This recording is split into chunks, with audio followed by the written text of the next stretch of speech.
Entre le XIVe et le XXe siècle, l'Empire ottoman a régné sur de vastes régions de l'Asie occidentale, du sud-est de l'Europe et de l'Afrique du Nord. Les sultans ottomans menaient une vie de luxe et d'extravagance et ils adoraient manger.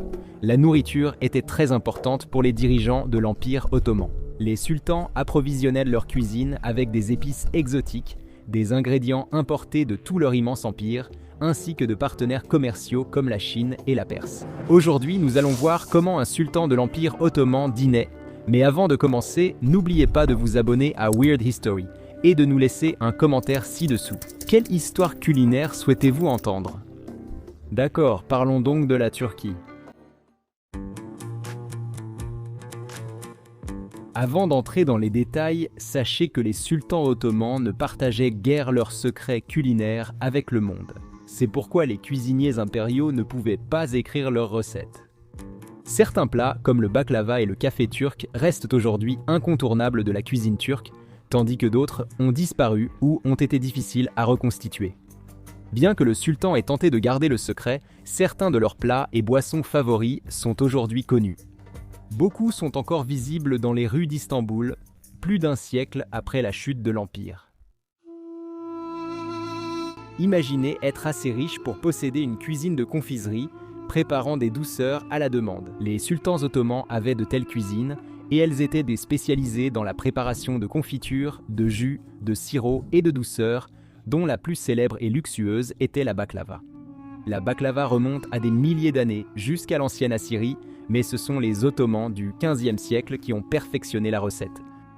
Les plus anciennes références connues à ce dessert proviennent de carnets écrits dans la cuisine du palais de Topkapi en 1473. Au fil des années, la baklava allait évoluer d'une pâtisserie relativement simple à un dessert élaboré et long à préparer, composé de pâtes très fines superposées avec du miel et des noix. Sa préparation demande beaucoup de savoir-faire, ce qui rendait ce plat coûteux. De ce fait, la baklava était considérée comme un luxe réservé aux personnes aisées jusqu'au XIXe siècle. C'est si ancré que les Turcs disent encore « Je ne suis pas assez riche pour manger de la baklava chaque jour ». Le kebab remonte à très loin. D'anciennes légendes racontent que de vaillants guerriers turcs mangèrent de la viande grillée sur la lame de leur sabre. Les sultans, dont Abdulaziz, appréciaient ce plat et commandaient des kebabs à emporter dans une célèbre maison près de leur résidence de campagne au XIXe siècle. Ah, tu croyais que le drive-in était une invention récente? Aujourd'hui, le kebab turc le plus célèbre est le doner kebab, également connu sous le nom de doner kebab. Probablement apparu au XIXe siècle, ce kebab est une viande grillée découpée verticalement sur une rôtissoire. Les Ottomans auraient consommé la viande comme le shawarma ou le gyros, tous deux issus du doner kebab. La relation des Turcs avec le café a beaucoup évolué au fil des années. Un gouverneur du Yémen a introduit cette boisson auprès du sultan Soliman au XVIe siècle. Il en était très friand, et cette boisson épaisse et amère est devenue extrêmement populaire à Istanbul et dans tout l'Empire. Cependant, au XVIIe siècle, le sultan Mourad IV a déclaré le café comme une boisson indécente. La boisson était interdite et quiconque en consommait risquait la décapitation. Ce qui pourrait être la seule chose capable de faire réfléchir les amateurs de café à leur habitude. C'est difficile d'être accro. Le café turc est préparé à partir de grains moulus bouillis dans une cafetière en laiton. Il a un goût puissant, une consistance particulière et une saveur dont le pays est très fier. Un café à Istanbul se vante même que son café est tellement épais qu'un buffle d'eau n'y coulerait pas. Là, ça semble vraiment trop épais. Bien qu'il existe des preuves que les Ottomans buvaient du thé dès 400 avant Jésus-Christ, cette boisson n'est devenue courante en Turquie qu'au début des années 1900. Ils ont d'abord découvert le thé grâce à la Chine et l'ont appelé sei, orthographié kei, d'après le mot chinois pour thé. À la fin du XIXe siècle, les Ottomans ont tenté de cultiver du thé, mais la région choisie n'étant pas adaptée, la culture a échoué. Au début du XXe siècle, la Turquie utilisait des graines importées pour créer des pépinières prospères.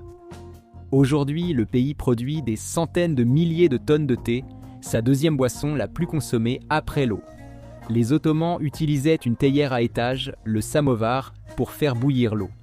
Cela permettait d'obtenir une boisson très concentrée qui pouvait être diluée selon le goût en ajoutant de l'eau supplémentaire. Les Turcs modernes boivent leur thé avec du sucre de betterave pour adoucir son goût intense. La Turquie est aujourd'hui le 6e producteur mondial de thé.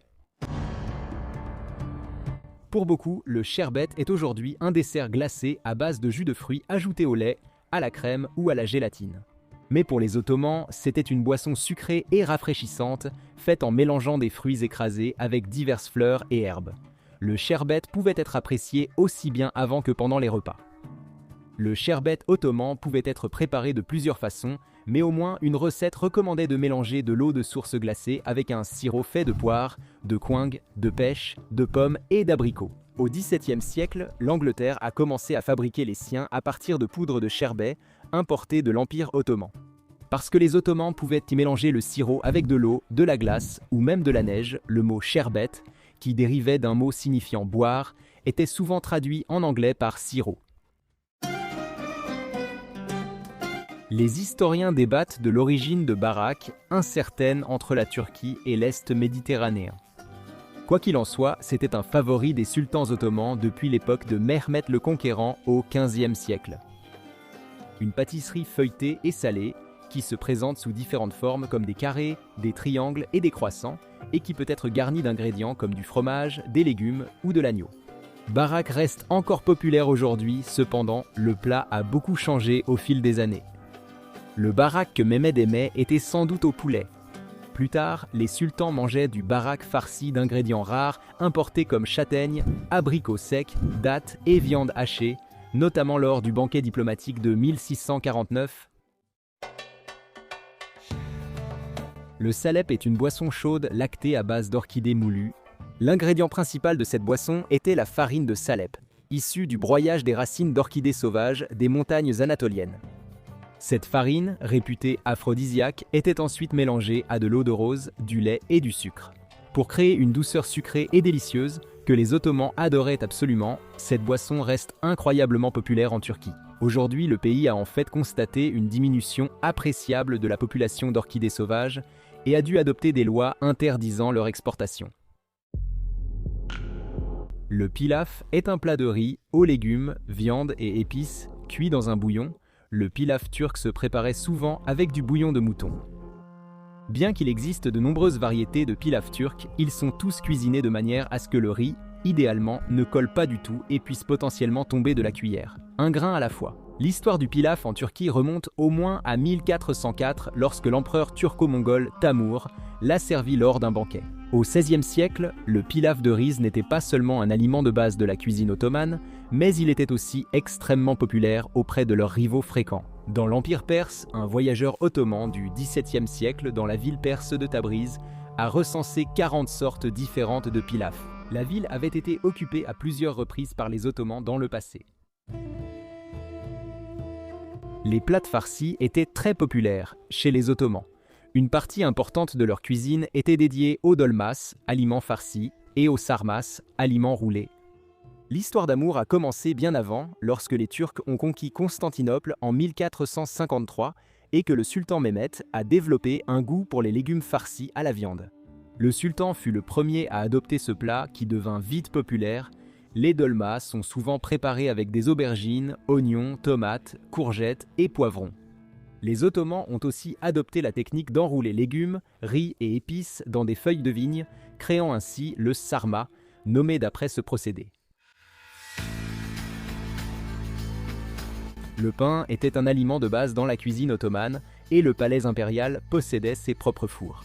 Les Ottomans faisaient cuire au moins 46 types de pain différents, y compris une variété populaire appelée azikmek, qui était moelleuse, blanche et saupoudrée de graines. Les boulangers ottomans ajoutaient souvent du jus de fenouil à leurs pâtes et Mehmed le Conquérant mangeait du pain avec de la graisse animale fondue. Au XVe siècle, les Ottomans trempaient leur pain dans une tartinade de pois chiches aux raisins secs, cannelle et pignons, considérés comme l'ancêtre du houmous. La boza se prépare en faisant bouillir du millet, puis en le tamisant et ajoutant du sucre. Ce n'est pas une boisson ottomane, elle leur est antérieure. Cependant, au fil des siècles, l'Empire ottoman a répandu cette boisson dans de nouveaux endroits et a considérablement accru sa popularité. La boisson, aussi épaisse qu'un pudding, contenait de l'alcool grâce à la fermentation du millet. C'est à cause de cette teneur en alcool que le sultan Mehmed IV a interdit la boza. Au XVIIe siècle, cette règle n'était pas très populaire ni toujours respectée. Au XIXe siècle, une version non alcoolisée de la boza est devenue populaire, et les Turcs en boivent encore aujourd'hui, surtout en hiver. Le délice du sultan est un autre nom pour Hünkar Beğendi, ce qui signifie « le souverain fut ravi ». Ce plat est composé de viande mijotée servie sur une purée d'aubergine, et selon une source, il a été présenté à Abdulaziz, le 32e sultan ottoman, par un cuisinier africain au milieu du XIXe siècle. Cependant, certains ne sont pas d'accord. Certaines sources disent que ce plat était une spécialité de cuisiniers catholiques, probablement français ou italiens, employés au palais. Quoi qu'il en soit, le nom du plat implique que, peu importe qui a inventé la recette, le sultan l'appréciait. Un autre plat favori des sultans ottomans était le coin rôti farci à l'agneau. Ce plat, associant le croquant du fruit rôti à une farce de bœuf, d'agneau, de pignons et de raisins secs, est aujourd'hui très rare. Ceci est en partie dû au fait que le coing est assez rare et difficile à trouver. Même le propriétaire d'un restaurant d'Istanbul spécialisé dans la cuisine ottomane a déclaré devoir soudoyer des vendeurs de fruits pour qu'ils lui réservent des coins assez gros et assez lisses pour ce plat. L'Iran est une boisson au yaourt salé qui existait bien avant l'Empire ottoman. Cette boisson, née du mélange de yaourt et d'eau, existe depuis des millénaires et s'est diffusée grâce à l'Empire ottoman lors de ses conquêtes en Europe et au Proche-Orient. Parfois considérée comme la boisson nationale de la Turquie, l'Iran est également populaire au Liban, en Iran et en Grèce. Combinant l'acidité du yaourt avec du sel, l'Iran est généralement considérée comme une boisson rafraîchissante pour l'été. Elle est encore tellement populaire en Turquie aujourd'hui que vous pouvez en acheter dans un McDonald's turc. L'époque élisabéthaine fait référence à la période en Angleterre entre 1558 et 1603, pendant le règne de la reine Élisabeth Ier. Et elle est souvent considérée comme une sorte d'âge d'or pour le pays. Shakespeare écrivait et mettait en scène ses célèbres pièces. Les explorateurs et navigateurs faisaient le tour du globe et étendaient l'empire. Et la marine britannique a même réussi à repousser la célèbre armada espagnole. Et tout cela est très bien, mais passons à la vraie question importante. Comment mangeait-il ? Aujourd'hui, découvrons la vraie nourriture de l'époque élisabéthaine. Allons voir le stand de snacks au Théâtre du Globe. La cuisine anglaise a une réputation mondiale d'être un peu fade et sans saveur, comme la chute d'une blague dans une bande dessinée familiale. Mais ce n'était sûrement pas ainsi du temps de la reine Élisabeth I. L'ouverture de nouvelles routes commerciales vers l'Est a ramené en Angleterre diverses épices comme la moutarde, les poivres, la cannelle, le gingembre et l'ail. Les soucis et violettes étaient souvent utilisés pour assaisonner les plats. Rien ne vaut un bœuf bien assaisonné aux soucis. En fait, les épices et les assaisonnements étaient sans doute plus essentiels à l'époque précédant la réfrigération qu'ils ne le sont aujourd'hui, afin de masquer et dissimuler la saveur des aliments qui avaient déjà commencé à pourrir. Tout ce qu'il faut pour savourer votre pudding du Yorkshire. Les marinades étaient également courantes à l'époque élisabéthaine, y compris le vin et même le lait d'amande. Originaires du Moyen-Orient, d'Inde et d'Afrique du Nord, les amandes ont été introduites en Europe il y a 1000 ans. Les laits végétaux, y compris ceux dérivés des amandes, étaient en fait assez courants au Moyen-Âge et considérés comme plus faciles à digérer que le lait de vache. En fait, le lait d'amande a été mentionné pour la première fois en anglais dès les années 1300. Mec, comment tu peux traire une amande ? Tu dois sûrement avoir besoin d'un petit seau. Même si de nombreux arômes et épices venaient d'autres pays, la plupart des aliments consommés par la famille anglaise moyenne étaient sans doute cultivés localement. Sans doute par ceux qui allaient en profiter pour le dîner. Au XVIe siècle, la plupart des Anglais étaient agriculteurs ou liés à ce milieu et cultivaient leur propre nourriture. Beaucoup d'artisans avec un autre emploi à temps plein, tels que couturières ou forgerons, avaient souvent un potager ou un terrain pour élever des poules ou cultiver fruits et légumes. Des marchés existaient aussi pour fournir aux habitants des aliments qu'ils ne pouvaient les produire eux-mêmes, surtout dans les grandes villes. Ces marchés ouvraient 6 jours par semaine, le dimanche matin uniquement, et vendaient seulement des produits périssables comme le lait, qui ne se conservait pas jusqu'à lundi. Les marchés publics étaient dits contrôlés par une autorité locale, tel le Lord Mayor à Londres, pour éviter la surenchère sur les produits essentiels comme le pain. Il veillait à ce que tous les marchands aient le droit de vendre dans la région. À Londres, seuls les citoyens libres locaux étaient autorisés à vendre leurs marchandises au marché, tandis que les visiteurs venant de la campagne en étaient interdits. Si vous êtes un fermier envisageant de vendre votre mixtape à Londres, réfléchissez-y à 2 fois. Les vendeurs utilisaient souvent des charrettes de rue, malgré quelques boutiques existantes à l'époque. La plupart des magasins étaient trop petits pour accueillir employés et clients en même temps. Ceux qui voulaient acheter attendaient dehors et indiquaient aux commerçants les articles désirés. Un peu comme Garal. La reine Elisabeth II a imposé à ses sujets de manger du poisson les mercredis, vendredis et samedis pour soutenir l'industrie de la pêche nationale. Peut-être testait-elle un régime à la mode et ne voulait pas le suivre seule. La loi interprétait largement poisson, autorisant aussi la volaille comme le poulet ou le canard. En revanche, le bœuf était absolument interdit et pouvait entraîner jusqu'à 3 mois de prison pour la personne qui en consommait. 3 mois, ce n'est rien, beaucoup feraient le double pour un bon steak. Le régime obligatoire à base de poisson n'incluait sans doute pas le fish and chips, du moins pas pour la personne moyenne de l'époque. Les pommes de terre étaient encore nouvelles en Angleterre au XVIe siècle, introduites du Nouveau Monde en 1580 par Sir Walter Raleigh.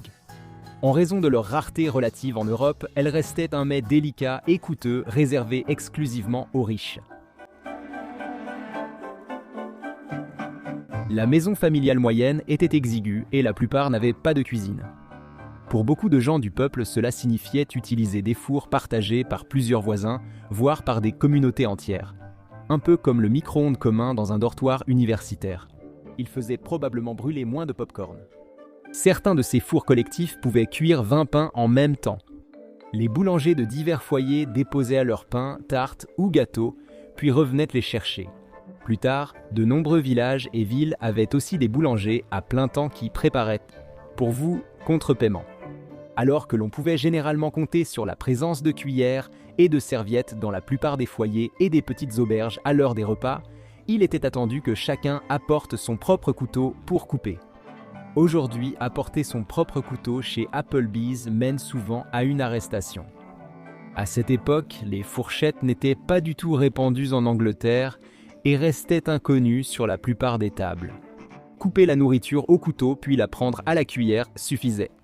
Cela pouvait être lié à la forte prévalence des régimes de viande et de soupe à l'époque. Faute d'appareils de cuisine moderne, certains cuisiniers devaient en faire preuve d'une grande inventivité. Par exemple, une méthode de cuisson populaire au XVIe siècle consistait à rôtir la viande sur une flamme nue.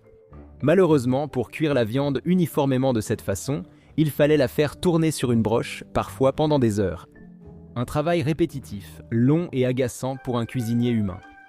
Certains cuisiniers amateurs et propriétaires de tavernes ont trouvé une solution. Ils attachaient un grand dispositif ressemblant à une roue de hamster à la broche, puis mettaient un chien à l'intérieur pour faire tourner l'engin. Les historiens s'accordent à dire que c'est la façon la plus adorable de préparer un repas.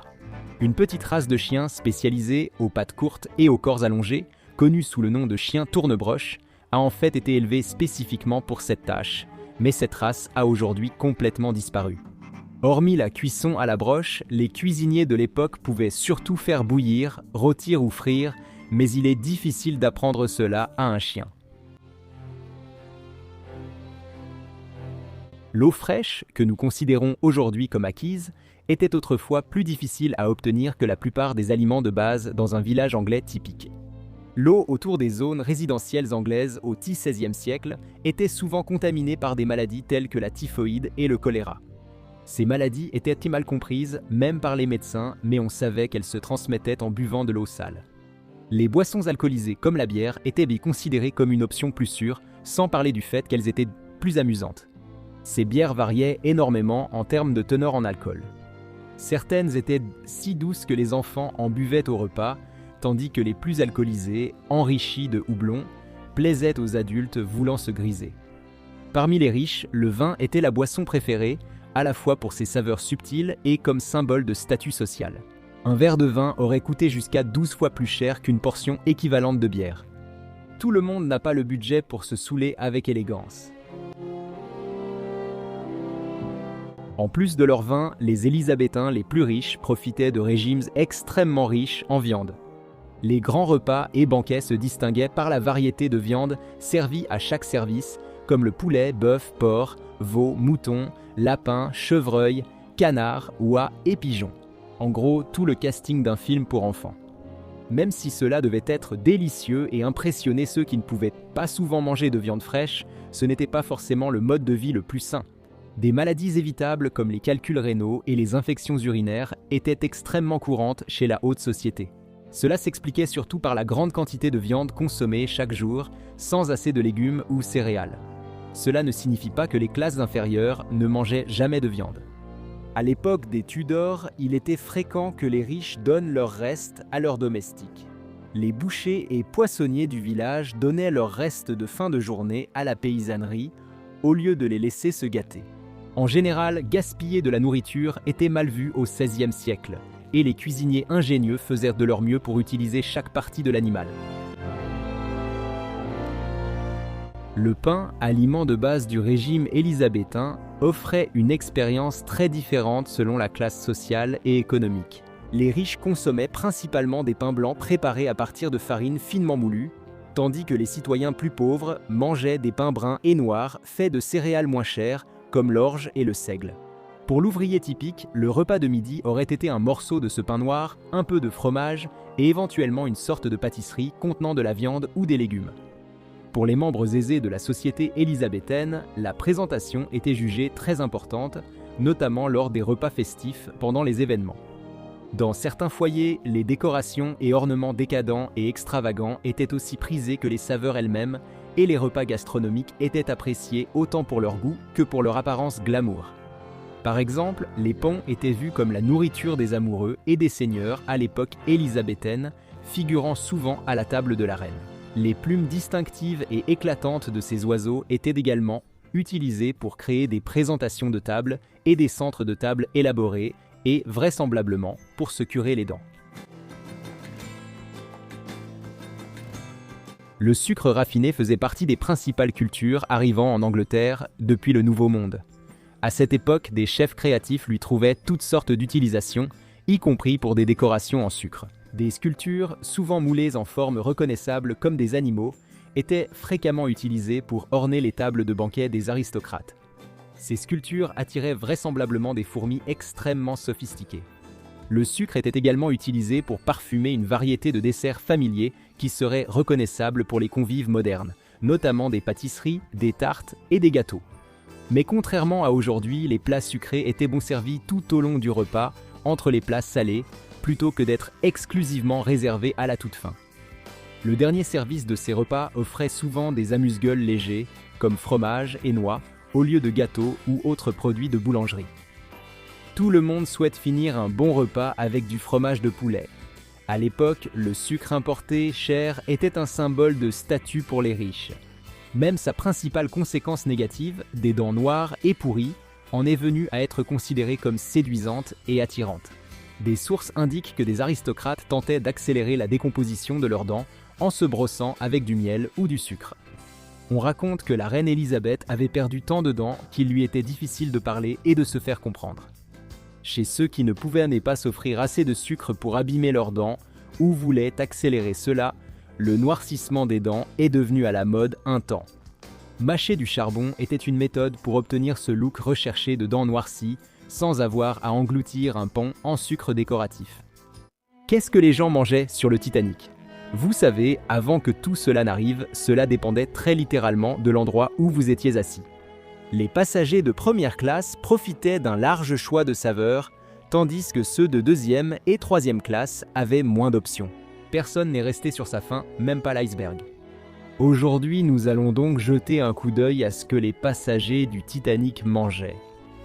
D'accord, près, loin, où que vous soyez, nous croyons que votre service de repas continuera.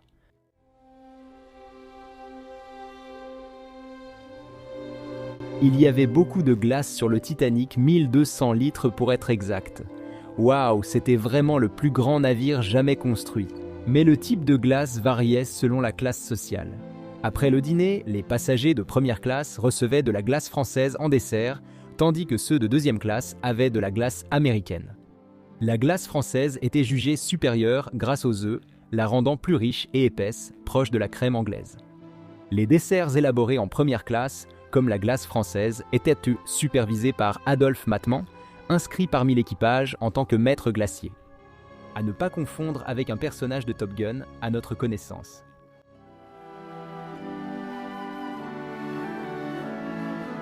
Il y avait 40 000 œufs frais à bord du Titanic. Des œufs frais?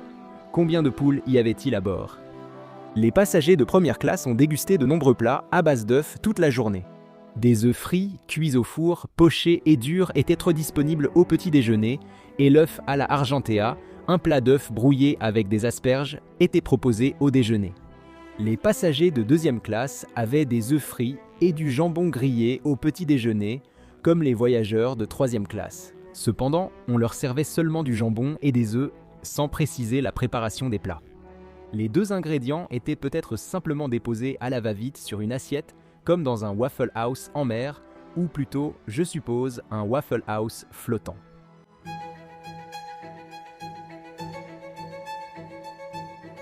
Du poisson frais, salé et séché représentait 15 000 livres des denrées alimentaires totales à bord du Titanic. Le haringue, le saumon, la limande, l'aigle fin et l'anchois étaient tous servis en première classe. Le comble du raffinement, les passagers savouraient saumon fumé, haringue frais, poisson fin et aigle fin au petit déjeuner. Voilà comment dominait l'océan. Les choix de poissons pour le déjeuner en première classe comprenaient des anchois norvégiens, des sardines nature et fumées, des haringues marinées et du saumon à la mayonnaise servis en buffet. Les haringues marinées, aussi appelées frappées ou sans emploi, étaient trempées dans du vin ou du vinaigre avant cuisson et servis froid. Pendant ce temps, le saumon à la mayonnaise est exactement ce que son nom indique. En fin de compte, les passagers de première classe mangèrent du saumon avec du concombre et une sauce mousseline similaire à la hollandaise, servie en plat du dîner précoce. Des crevettes et huîtres étaient aussi proposées en première classe. En deuxième classe, du poisson, dont des haringues fumées à froid appelées Yarmouth Bloaters, étaient servis au petit déjeuner et au dîner. Au dîner, les passagers de deuxième classe dégustaient de l'aigle fin au four avec une sauce relevée à la cassonade, oignons, concentré de tomates, moutarde, piment fort et sauce Worcestershire. Les passagers de troisième classe n'avaient qu'un choix de poisson par jour, du haringue fumé au petit déjeuner, et ceux qui s'en plaignaient risquaient d'être jetés par-dessus bord.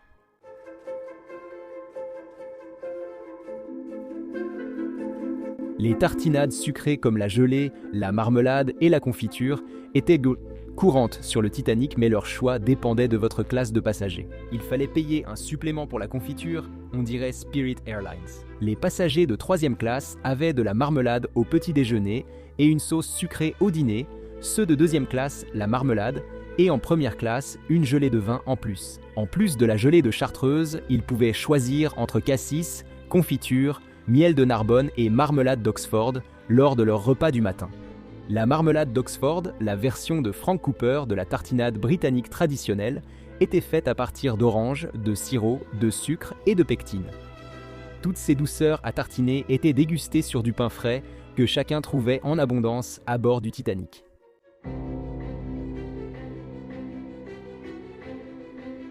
Il y avait 10 000 livres de céréales à bord du Titanic.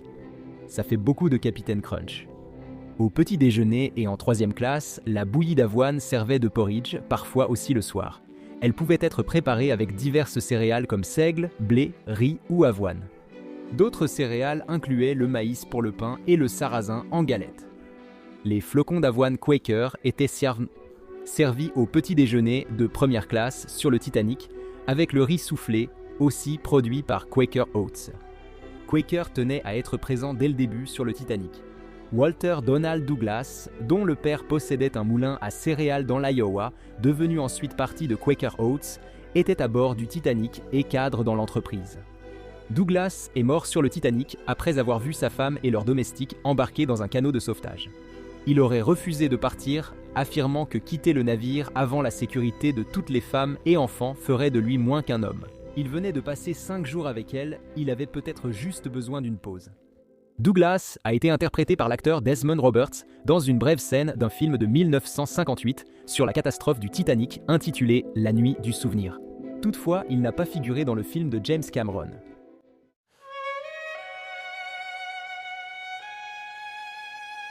Avec 1000 livres de raisins sur le Titanic, il y en avait assez pour tous. Des fruits frais, dont des raisins de serre, étaient proposés au petit déjeuner en première classe et au repas en deuxième classe. Cependant, la présentation des raisins différait.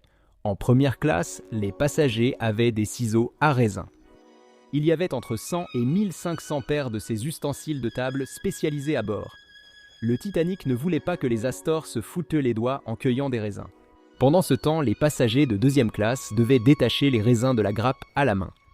En plus de 450 kg de raisins, le Titanic avait 180 caisses d'oranges, 50 caisses de citron et 50 caisses de pamplemousse. Apparemment, l'homme du jus, Jay Kordich, était à bord.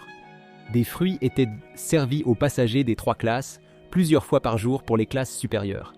Avec 16 000 kg de pommes à bord, les passagers de première classe avaient droit à des pommes cuites au four le matin, des pommes meringuées au déjeuner et de la compote de pommes au dîner avec du caneton rôti. Si les convives désiraient autre chose, ils pouvaient savourer des pêches en gelée de Chartreuse, un dessert fruité du Titanic composé de pêche, sucre, liqueur de Chartreuse, gélatine, cannelle, clous de girofle et jus de citron. Cela a peut-être été servi sur une glace à la française. La deuxième classe avait des fruits à chaque repas, mais moins variés. En troisième classe, des fruits étaient servis au dîner, sans précision sur leur présentation. Peut-être que l'équipage leur a juste lancé des pommes.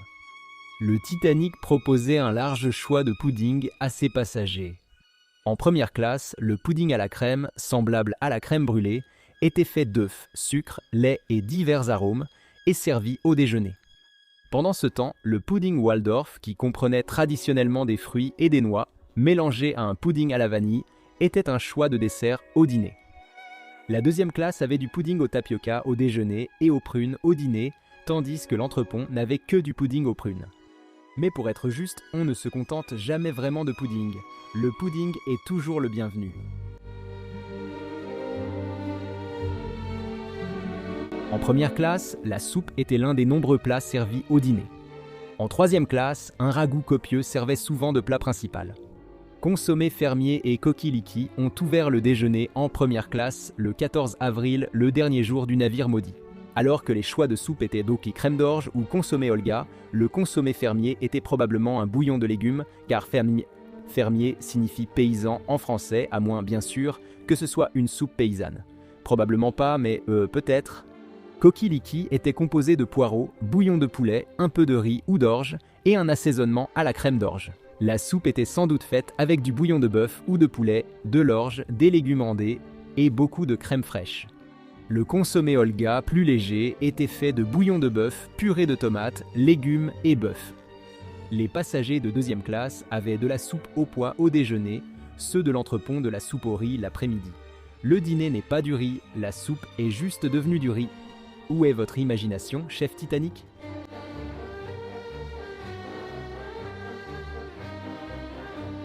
Un repas décadent nécessite beaucoup de féculents et le Titanic en avait une cargaison.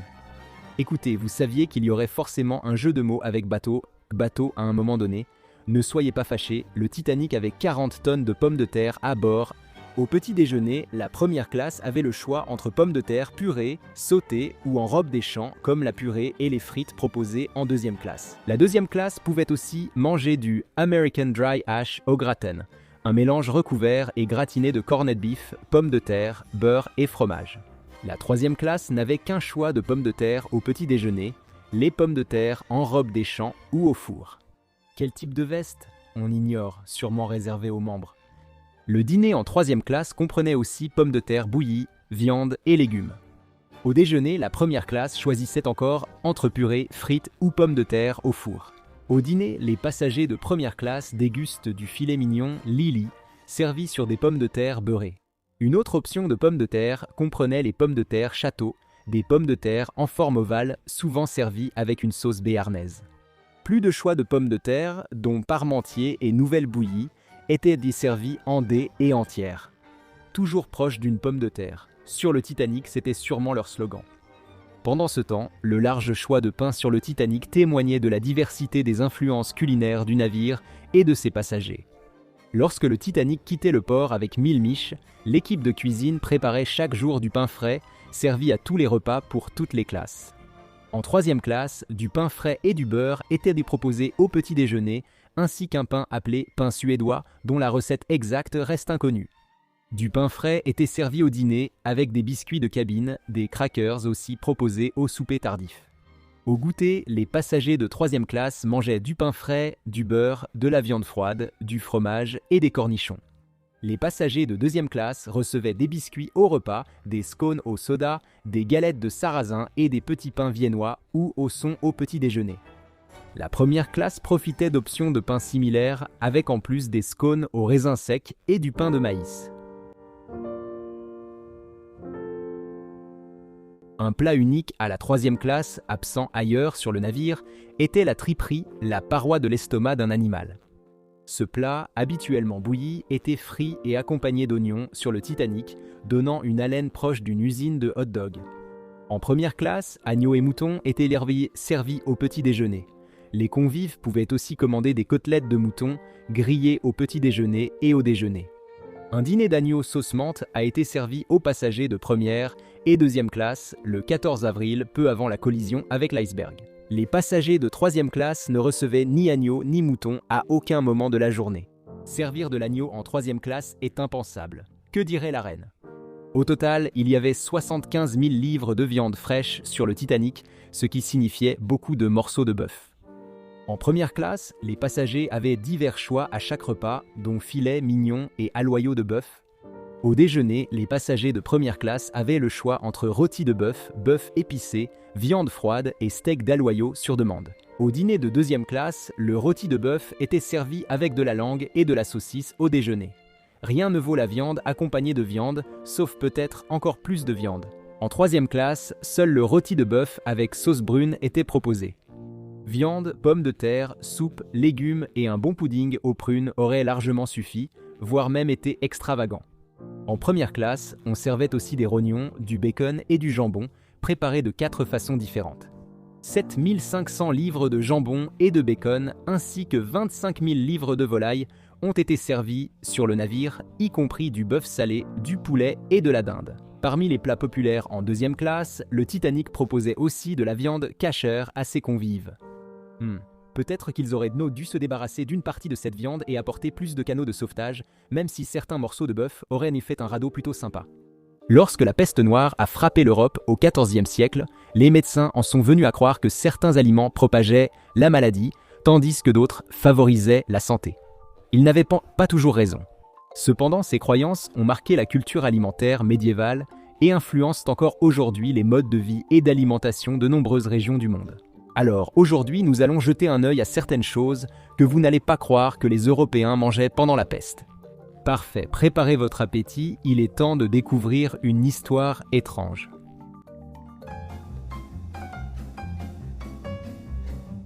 Bien plus que la meilleure saveur de chips, les Européens croyaient que le vinaigre était une panacée pour prévenir les symptômes de la peste. Les médecins l'utilisaient comme médicament ou potion, et il était souvent recommandé comme additif à d'autres aliments ou boissons. Le vinaigre était couramment utilisé pour cuire légumes aqueux, fruits, soupes et produits laitiers. On recommandait aussi d'ajouter beaucoup d'épices et de vinaigre. Les gens croyaient aussi qu'ajouter du vinaigre dans l'eau et le vin procurait des bienfaits médicinaux. Enfin, pour éliminer les mauvaises humeurs censées provoquer la maladie, les médecins conseillaient un sirop de miel et de vinaigre. Oui, cela enlèvera sûrement l'humour chez beaucoup de gens. Les médecins médiévaux pensaient qu'il était essentiel pour la santé de purifier l'air. Un traité du XIVe siècle, rédigé par Jean de Bourgogne, l'illustre. Il est évident que le vinaigre servait à la fois de désinfectant général et de médicament. Avec des branches de genévrier et d'autres désodorisants, le vinaigre purifiait l'air des miasmes nocifs. Les habitués de Weird History savent que les mauvaises odeurs étaient autrefois jugées responsables des maladies. On conseillait souvent de se laver mains et visage avec du vinaigre ou de l'eau de rose. On pensait que l'odeur de l'éther purifiait l'air, en plus de vider la pièce. Alors, que dit la médecine moderne à propos de tout cela ? Eh bien, en ce qui concerne les bienfaits pour la santé, certaines recherches indiquent que consommer quelques cuillères à soupe de vinaigre pourrait légèrement réduire les niveaux de glucose et d'insuline dans le sang après les repas chez les personnes diabétiques. Mais sinon, il n'existe aucune preuve concluante provenant de recherches cliniques pour soutenir cette idée. Il ne fonctionne pas comme un médicament, quel qu'il soit. Le vinaigre blanc, grâce à son acidité, est utile et efficace comme nettoyant domestique, mais il ne supprime pas les maladies présentes dans l'air. Mais il pourrait y avoir un fond de vérité dans cette croyance.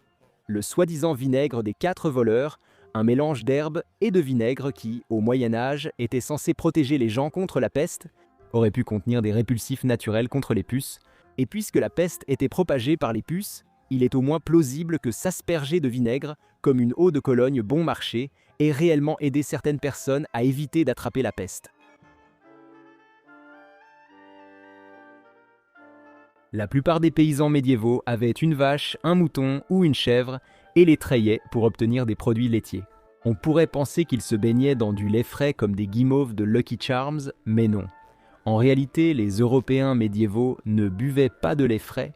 Ils tournaient souvent trop vite, donc le lait non tourné était réservé aux malades, tandis que les paysans buvaient du lait caillé, du babeur ou du petit lait dilué.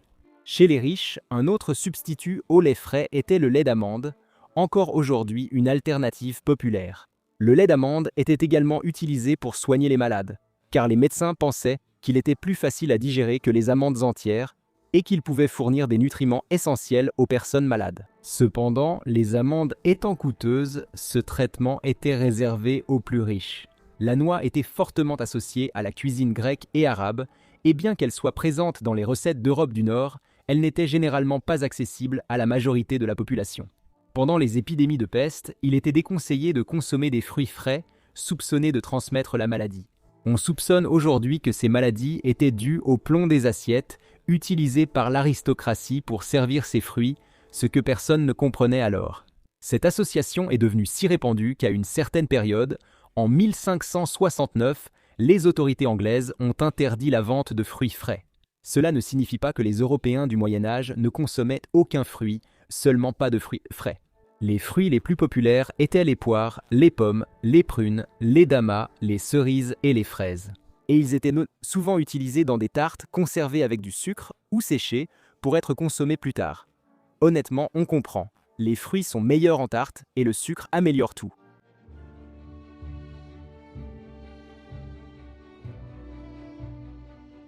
Comme pour les fruits frais, les Européens médiévaux redoutaient les légumes crus, pensant qu'ils causaient des maladies. Curieusement, les légumes cuits ne leur posaient pas problème. Avez-vous déjà senti une casserole de choux de Bruxelles ? En 1500, un livre de cuisine intitulé « Le Bocca de Carvina » mettait en garde les cuisiniers contre les salades vertes et les fruits crus, car ils rendront votre maître malade, et si vous teniez à lui, c'était un bon conseil. Ironiquement, les Européens médiévaux avaient raison de cuire leurs légumes, car cela influençait la santé publique, même s'ils ignoraient les détails. Les historiens ont trouvé des archives montrant que des vendeurs nettoyaient les produits avec de la salive avant de les vendre, une pratique qui a persisté jusqu'à la fin du XVIIIe siècle. Peut-être que ce gars qui crachait sur un Big Mac voulait juste nettoyer la laitue. Comme pour tout le reste de cette liste, l'association d'un aliment à certaines classes sociales déterminait généralement l'accès aux légumes. Les paysans médiévaux cultivaient divers légumes comme carottes, choux et pois, mais carottes et choux étaient surtout liés à la pauvreté. Vivre de carottes signifiait n'avoir rien d'autre à manger. Les carottes ont retrouvé une certaine réputation depuis la sauce ranch.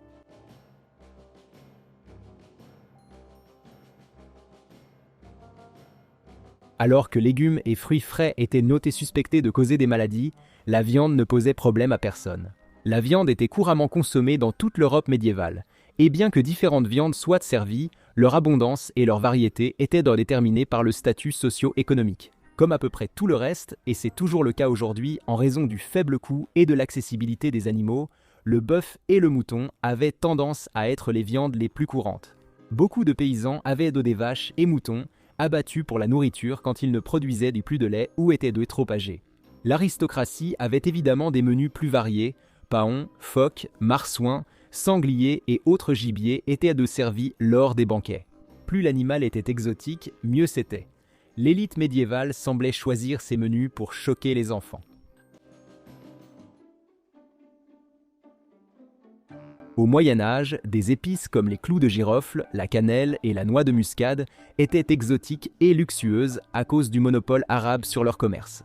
Elles étaient importées en Europe depuis les Indes orientales, inaccessibles en grande quantité et coûteuses pour la plupart des gens.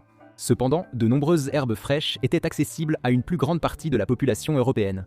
Les herbes, dont les plus courantes étaient la sauge, le persil, la menthe et l'aneth, étaient utilisées pour rehausser la saveur de certains plats. Elles étaient aussi des ingrédients clés dans les médicaments et servaient à traiter divers maux. La coriandre était utilisée pour faire baisser la fièvre, l'anis était censé guérir les flatulences et le romarin était supposé arrêter les cauchemars. La science moderne ne confirme pas vraiment ces liens, mais il faut bien tenter quelque chose contre les flatulences.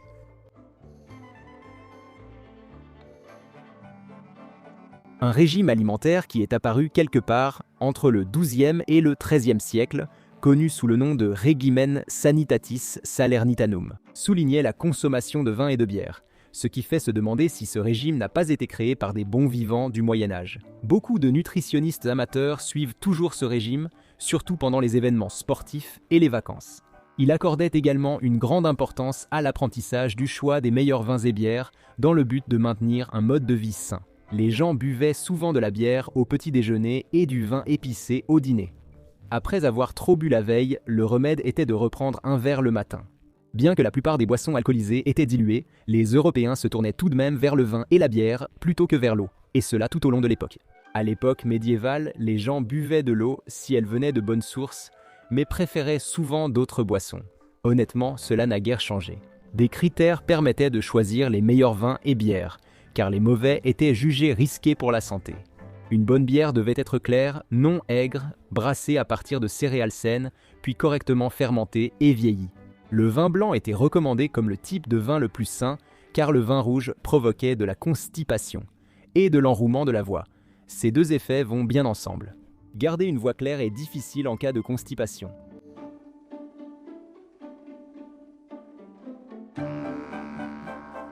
Les paysans de l'époque mangeaient souvent 3 livres de céréales par jour. Ce chiffre paraît élevé, mais s'explique car ils les consommaient sous diverses formes. Ces formes comprenaient des choses comme le pain, la bouillie épaisse et la bière. En fait, lorsqu'ils mangèrent de la bouillie, les paysans utilisaient parfois des tranches de pain évidées comme bol, un peu comme un vieux panera. Les médecins utilisaient du pain pour se protéger de la peste. Bengt Knudsen écrivait qu'il transportait du pain ou une éponge au vinaigre lors de ses visites aux malades. Knudsen tenait le pain devant son nez pour bloquer les vapeurs supposément contagieuses. C'était l'équivalent médiéval d'un masque chirurgical, mais fait d'un morceau de pain mouillé qui ne servait qu'à cela. C'est pareil.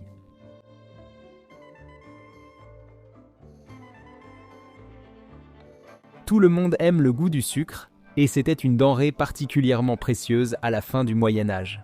Le sucre était importé en Europe des Indes orientales, occidentales et d'Afrique du Nord. Le sucre, coûteux en raison de la main-d'œuvre requise pour sa culture, transformation et transport, était néanmoins prisé des élites européennes, surtout en Angleterre. Il servait à cuisiner les légumes, conserver les fruits et était prescrit comme médicament. Parce que lorsque la science médicale n'existe pas vraiment encore, la médecine peut être à peu près tout ce que vous voulez qu'elle soit. Le sucre était si courant chez l'aristocratie anglaise que la carie dentaire en est devenue un signe distinctif. C'est comme une veste exclusive aux membres, difficile de dire ce qui est pire. Pendant la peste, les Européens mangeaient une bouillie épaissie à base de céréales, parfois servie avec des légumes. La bouillie et le porridge étaient des aliments de base, principalement pour les Européens économiquement défavorisés. Parce que cela se conservait longtemps et que les gens pouvaient le mélanger à n'importe quel aliment disponible, c'était comme un système de distribution de nutriments, pas savoureux ni agréable à manger, mais ça faisait l'affaire.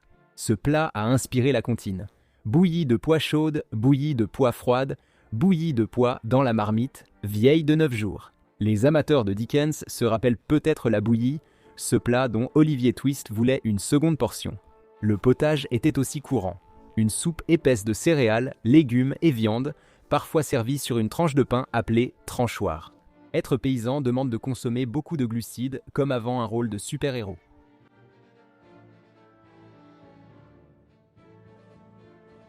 La peste s'est étendue au-delà du XIVe siècle. Elle est parfois réapparue en Europe, influençant la culture alimentaire.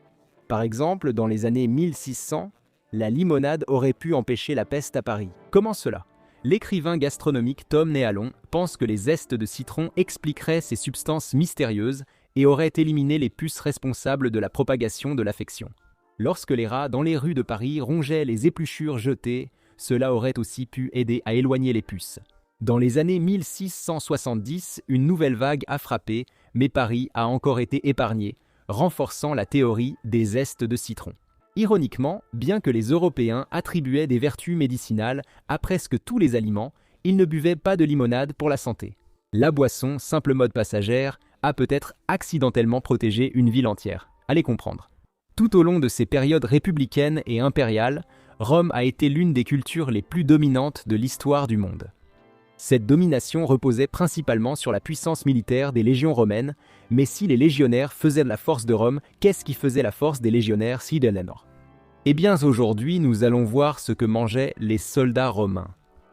D'accord, il est temps de se régaler avec un peu d'histoire insolite, car les mentions de viande sont rares et espacées. Dans les récits historiques de l'époque, une idée reçue populaire s'est formée selon laquelle les soldats romains étaient végétariens. Cependant, rien n'est plus éloigné de la vérité, sauf peut-être de penser qu'ils étaient de véganes. La viande fournissait environ un quart des calories dans l'alimentation d'un soldat romain. Les légions romaines élevaient leur bétail pour l'abattage et recevaient une ration de viande du gouvernement, souvent une livre de lard. La quantité exacte que Vanilla Ice cuisinerait plus tard aux côtés de Suka MCS. Sans réfrigération, cette ration ne durerait pas longtemps. Pour garantir leur apport en protéines, les légionnaires mangeaient presque tous les animaux qu'ils pouvaient attraper. Les archéologues ont trouvé du matériel utilisé pour rôtir et faire bouillir de la viande. Cela soulève bien sûr la question suivante: si les soldats romains mangeaient de la viande, pourquoi tant de gens pensent-ils qu'ils n'en mangeaient pas? Eh bien tout d'abord, ce n'est pas une supposition déraisonnable puisque les gladiateurs romains renonçaient souvent à la viande, un peu comme Hugh Jackman se préparant pour un autre film Wolverine. La confusion est également en partie attribuable à Appien d'Alexandrie, un historien qui a vécu sous les règnes des empereurs Trajan, Hadrien et Antonin le Pieux. En décrivant la campagne hivernale infructueuse de Lucius Lucullus en 150 avant notre ère dans le centre de l'Espagne, Appien a écrit « Leurs soldats étaient malades à cause de la nourriture inhabituelle que le pays leur offrait. Ils n'avaient ni vin, ni sel, ni vinaigre, ni huile, mais vivaient de blé et d'orge, et de la chair de cerf et de lapin bouilli sans sel, ce qui provoquait la dysenterie, dont beaucoup moururent. » Beaucoup d'historiens ont interprété cela comme signifiant que les soldats romains ne mangeaient généralement pas de viande du tout, mais d'autres sources montrent clairement que les soldats étaient simplement réticents à manger de la viande qui n'était pas salée, car elle risquait de se gâter.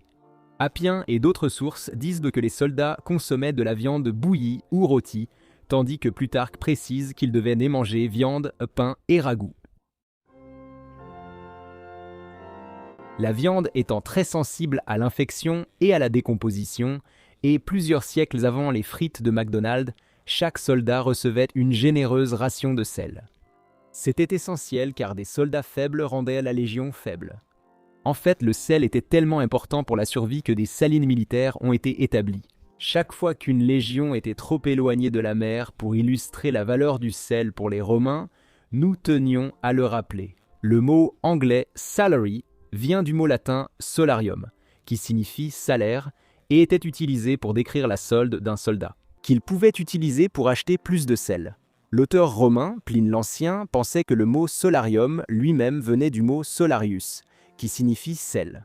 Il a même affirmé que les soldats romains recevaient leur salaire sous forme de sel, ce qui, bien que très apprécié sur le champ de bataille, était sans doute difficile à investir.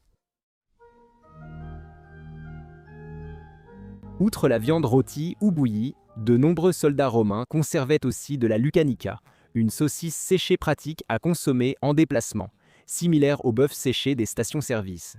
Selon un livre du VIe siècle sur la cuisine antique intitulé De Recotinaria, la lucanica était une saucisse fumée, préparée avec du poivre noir, du cumin, de la sarriette, du roux, du persil, de l'huile de laurier, du liquamen et de la viande maigre finement hachée. Le livre ne précise pas la viande utilisée, mais des sources antiques évoquent une saucisse de porc, souvent servie avec de la bouillie blanche. La lucanica est en fait toujours consommée en Italie de nos jours, bien que la recette ait un peu changé au fil des siècles. Cherchez-la sous le nom légèrement différent de luganaga. Les céréales étaient la principale subsistance des légions romaines. Les céréales fournissaient aux soldats romains les poussées d'énergie rapide dont ils avaient besoin pour l'entraînement et pour survivre sur le champ de bataille. En fait, un soldat romain typique consommait environ 1/3 de tonnes de céréales par an. Il y a beaucoup de céréales glacées. Dans ce contexte, le pain était un aliment de base essentiel dans l'alimentation du soldat romain. Le pain, contrairement à la viande, aux poissons, aux fruits ou aux légumes, ne se gâtait pas avec la chaleur. Il était aussi simple à préparer, transporter et stocker, peu importe le climat. L'historien grec Polybe a rapporté qu'à son époque, un soldat d'infanterie romain recevait une ration. 26 kg de pain ou de biscuits de mer, qui était un type de biscuit ou de craquelin fait de farine, d'eau et de sel chaque mois. Malgré le témoignage de Polybe, les historiens modernes pensent qu'il était bien plus courant que les légionnaires reçoivent du grain, qu'ils devaient ensuite transformer eux-mêmes en pain. De nombreuses sources antiques indiquent que les légionnaires romains étaient d'excellents boulangers et cuisiniers. Chaque soldat devait porter ses propres rations, et lorsqu'on installait le camp, chaque soldat devait moudre son propre blé en farine à l'aide d'un moulin. Ce moulin était souvent partagé avec d'autres soldats, il devait donc y avoir une file d'attente. L'idée de guerrier faisant du pain a quelque chose d'attrayant, comme si Wonder Bread était une unité des forces spéciales. Le pain cuit par les soldats romains, connu sous le nom de panis militaris ou pain militaire, ressemblait beaucoup au pain tel que nous le connaissons aujourd'hui. La base était un mélange de farine, d'eau et de sel, auquel on ajoutait parfois, selon la saison, du millet, de l'orge ou de l'avoine. Certains soldats ajoutaient de la graisse animale de leur viande pour plus de calories. Après avoir mélangé la pâte, on la laissait lever dans un milieu humide. Ensuite, elle était placée sous un petit four à pain en forme de cloche appelé clébanus. On dirait que plus de batailles historiques auraient pu se résoudre avec un concours de pâtisserie.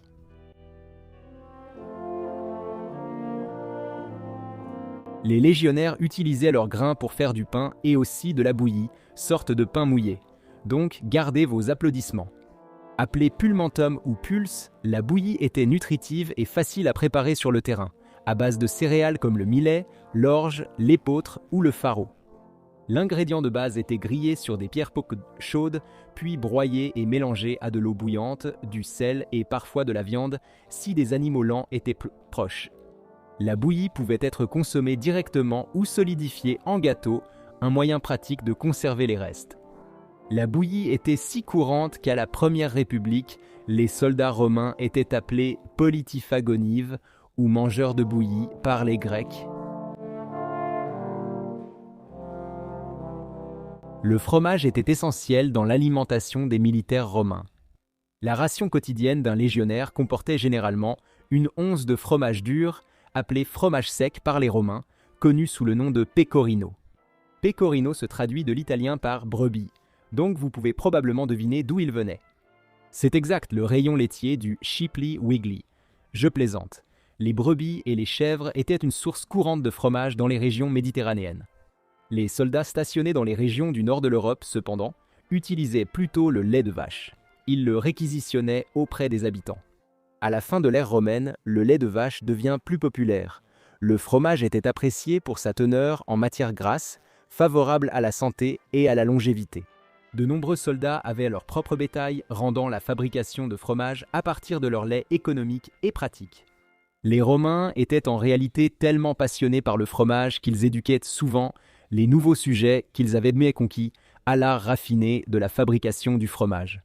Imaginez que votre village soit détruit pendant un siège, puis que vos ravisseurs vous forcent à suivre des cours de fabrication de fromage, normalement pour les jeunes mariés. La guerre, c'est vraiment l'enfer. Contrairement à un enfant de 5 ans moyen, les soldats romains adorent manger des légumes.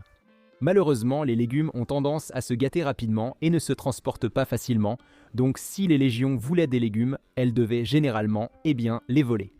Les agriculteurs devaient simplement accepter la possibilité qu'à tout moment, une armée puisse débarquer sur leurs terres et prendre une partie ou même la totalité de leur récolte. C'est un fait historique. On ne pouvait tout simplement pas dire non à la Légion romaine. Quant au type de légumes que consommait l'armée romaine, cela reste un peu mystérieux. Les historiens estiment que les soldats n'étaient sans doute pas très exigeants. Pour les légumes, si c'était comestible, les légionnaires le mangeaient probablement. Quoi qu'ils mangeaient, cela ne semblait pas les aider à éviter le scorbut, puisqu'on rapportait souvent cette maladie.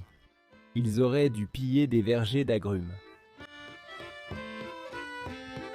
Avec toute cette viande, ce fromage et ces céréales, les soldats avaient besoin de quelque chose pour accompagner, et c'était habituellement cela. Le posca était surtout du vin tourné ou du vinaigre dilué dans l'eau, parfois agrémenté d'herbes, de sel, de citron ou de fruits pour en améliorer le goût. J'insiste bien sur le « un peu ». Le posca était généralement associé aux esclaves, aux pauvres et aux soldats de rang inférieur. En fait, il était tellement associé au peuple que les généraux et autres officiers de haut rang buvaient souvent du posca avec les soldats pour montrer leur solidarité. Imaginez l'équivalent antique d'un patron d'usine marquant des points auprès des ouvriers en partageant un pack de 6 bières Milwaukee's Best. Le posca avait la réputation d'être un goût acquis, mais étonnamment rafraîchissant.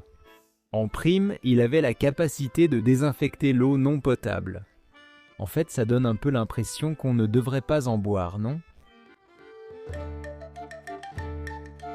Bien sûr, quand il s'agissait de boire, les soldats romains voulaient souvent quelque chose d'un peu plus fort que la posca, à savoir du vin. Le vin était censé être bu un jour sur deux en alternance avec la posca, mais les soldats avaient tendance à en abuser. En fait, les légionnaires aimaient tellement leur vin que, à plusieurs reprises, les généraux ont dû publier des décrets pour les empêcher de se saouler excessivement. Les soldats romains, passionnés de vin, plantaient des vignobles partout où ils allaient. La bière, populaire chez les Celtes et tribus germaniques, était jugée barbare et indigne d'un légionnaire romain. Cependant, le sentiment n'était pas réciproque. Les Celtes et les tribus germaniques semblaient tenir le vin romain en si haute estime qu'ils échangeaient parfois un esclave contre une jarre, et ce n'était même pas le meilleur vin. Le vin des guerriers romains était de moindre qualité que celui de l'empereur, des nobles ou des sénateurs. Les blessés ou malades avaient parfois de meilleurs millésimes, mais le vin du soldat moyen ressemblait surtout à du vinaigre chimiquement. Cela dit, les soldats ne se plaignaient certainement pas.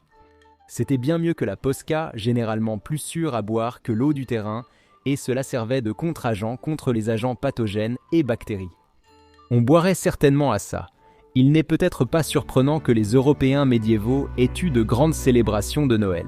Cependant, les festins de Noël médiévaux étaient bons bien plus qu'un simple repas. C'étaient des occasions de préparer les plats médiévaux les plus élaborés avec les ingrédients les plus somptueux et exotiques. Alors aujourd'hui, nous allons voir ce que les gens de l'époque médiévale mangeaient lors des festins de Noël. À l'époque moderne, tête de sanglier désigne surtout la charcuterie, alors qu'au Moyen-Âge, il fallait le prendre au sens propre. Si on parlait de tête de sanglier, c'était bien celle d'un sanglier. La tête de sanglier était l'un des aliments les plus courants associés aux festivités de Noël. Cette tradition populaire a été transmise depuis les anciennes origines germaniques et s'est poursuivie dans les célébrations chrétiennes à travers la culture anglo-saxonne. Cette délicatesse était tellement associée aux festivités de Noël qu'une chanson bien connue a été consignée par écrit vers 1500 appelée « Le chant de la tête de sanglier ». La première strophe dit « Je rapporte la tête de sanglier, chantant les louanges du Seigneur, la tête de sanglier et les mains que j'apporte, avec guirlandes, gaieté et oiseaux chantants. Je vous prie tous de m'aider à chanter. Qui sont à ce banquet ? Ce n'est pas vraiment Frosty, le bonhomme de neige, mais ce n'est pas si mal. Au Moyen-Âge, un festin de Noël sans tête de sanglier n'était pas complet. Tout le monde ne pouvait pas s'offrir un sanglier. Au Moyen-Âge, on cuisinait parfois un gâteau en forme de tête de sanglier pour égayer la table. Un livre de cuisine allemand du XVIe siècle suggérait à ceux qui en avaient les moyens de faire bouillir une tête de sanglier, de l'arroser de vin et de la servir avec une sauce noire à base de graisse, blé, farine, vin et sirop de cerise. Pour ajouter plus de saveur à la sauce, les cuisiniers pouvaient ajouter du sucre, du gingembre, du poivre, des clous de girofle et de la cannelle. Et pour ajouter plus de texture, ils pouvaient y mélanger des raisins coupés, des raisins secs et des amandes. Noël était l'un des jours de festin les plus importants du calendrier médiéval. Ceux qui en avaient les moyens exhibaient souvent des plats élaborés, comme un paon rôti qui était généralement servi revêtu de ses propres plumes. Ouf, vous êtes tellement raffiné et appétissant, monsieur Paon. Oui, les cuisiniers médiévaux écorchaient et rôtissaient le paon entier, puis le recouvraient de ses propres plumes afin de recréer l'apparence d'un oiseau vivant. Le plat de paon était un événement important et la dame au titre le plus élevé avait l'honneur de l'apporter à table. Le paon rôti était souvent servi avec une sauce. Un livre de cuisine italien du XVe siècle, par exemple, proposait la recette suivante pour la sauce au paon. Mélangez gingembre, cannelle, clous de girofle, muscade et poivre, ajoutez du vin et un peu de sucre. Incorporez un peu de jus de cuisson du paon à la sauce et servez. Le paon rôti, cependant, avait ses inconvénients. Selon l'âge et l'alimentation du paon, la saveur et la texture pouvaient être rebutantes. Pour remplacer les paons de mauvaise qualité, les cuisiniers utilisaient leur peau mais y mettaient de la viande d'oie, cousant ainsi une chair meilleure dans un oiseau exotique. Cela ressemble à un turducken médiéval. Au Moyen-Âge, les célébrations de Noël duraient souvent plusieurs jours, mêlant ainsi les traditions de Noël aux fêtes de Saint Proche, comme celle de Sainte Lucie. Sainte Lucie, aussi appelée Lucie de Syracuse, était une martyre chrétienne qui a vécu de 283 à 304 et elle était célèbre pour. On dit qu'on lui aurait arraché les yeux avant d'être tuée d'un coup d'épée à la gorge. Voilà une manière brutale d'accéder à la célébrité. Quel était son crime ? Eh bien, elle voulait donner une partie des richesses de sa famille aux pauvres. Oui, eh bien, tant pis pour toi. Les chrétiens occidentaux célébraient une fête en son honneur le 13 décembre, dégustant des brioches de Sainte Lucie. Une recette moderne de brioche de Sainte Lucie demande du safran dans la pâte.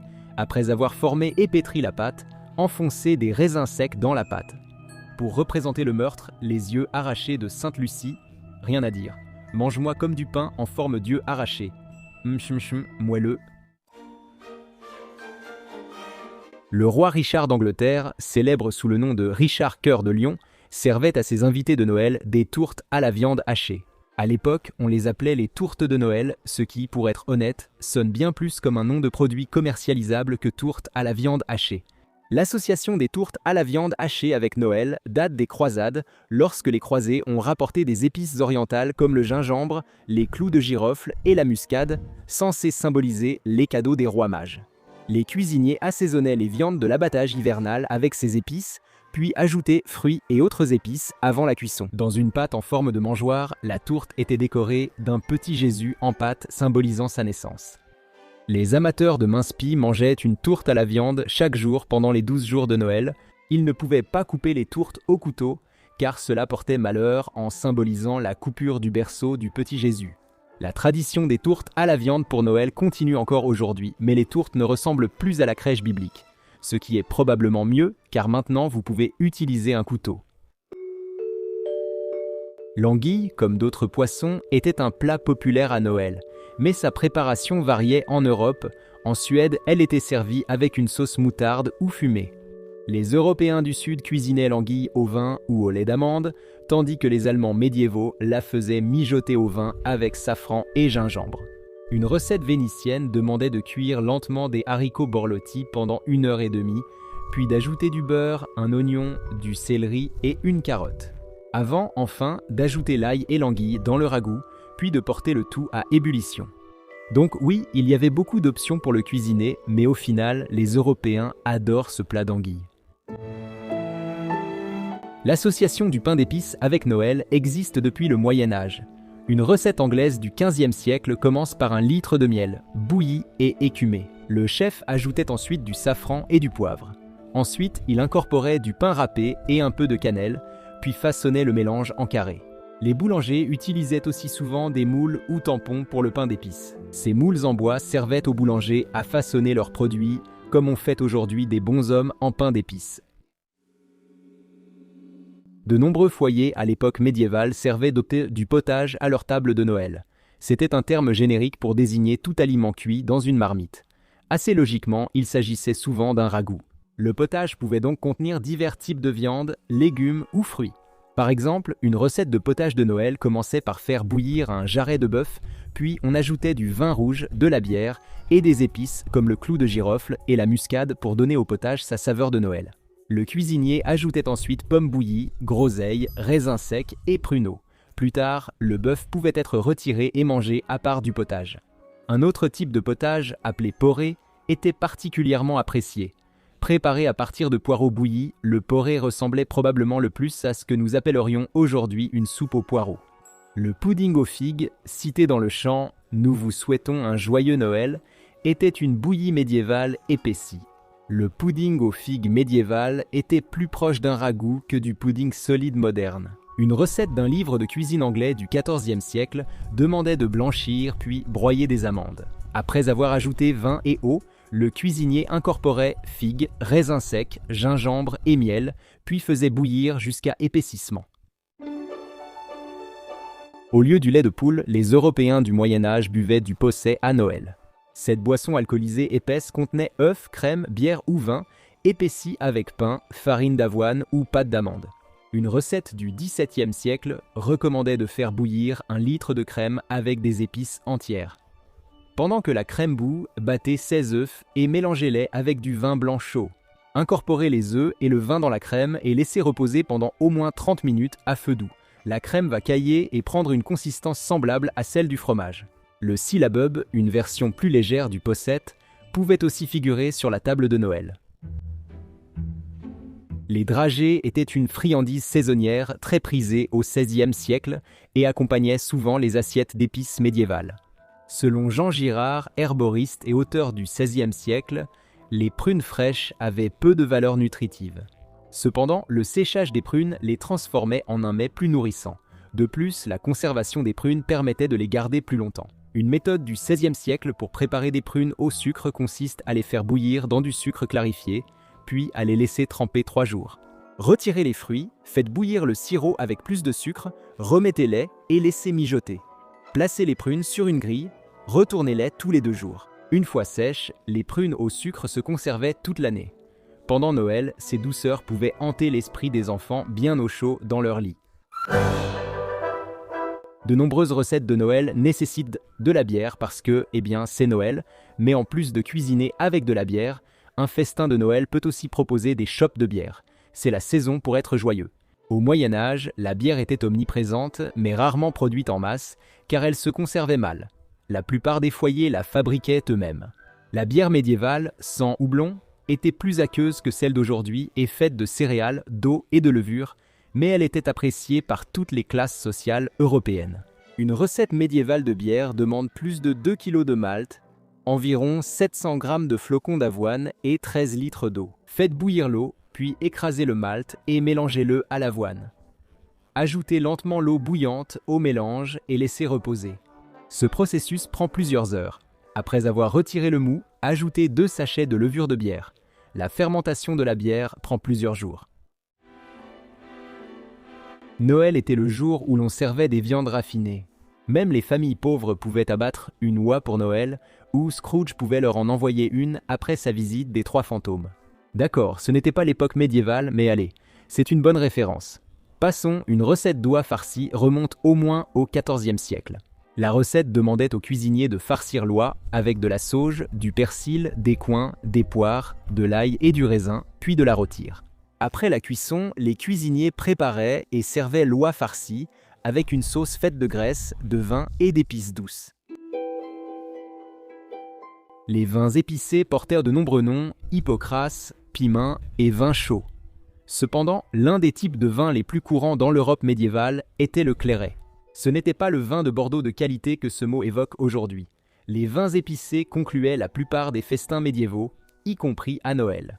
La plupart étaient souvent très simples à préparer, composés de vin d'un type d'édulcorant, généralement du miel, et, comme son nom l'indique, d'épices.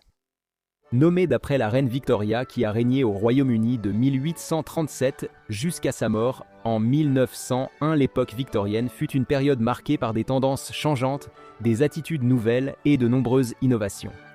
La nourriture faisait partie de ces changements et les Victoriens faisaient preuve d'ingéniosité et de créativité dans leurs plats. Les Britanniques de l'époque victorienne formaient un groupe diversifié aux goûts et habitudes éclectiques, et la nourriture qu'ils consommaient reflétait souvent leur sensibilité disparate. Aujourd'hui, découvrons ce que mangeaient les gens pour survivre dans l'Angleterre victorienne.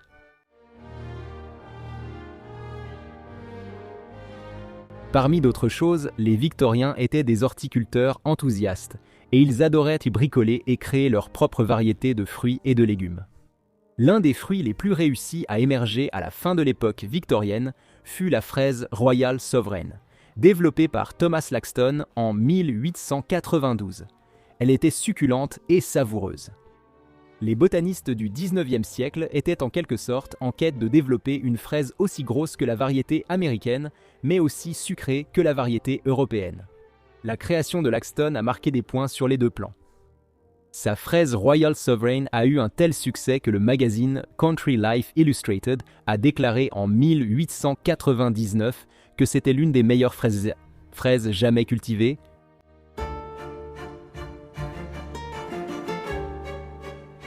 McDonald's nous a offert l'Egg McMuffin, IHOP l'assiette Rudy, Tutti, Fresh Fruity et l'Angleterre victorienne le petit déjeuner anglais complet.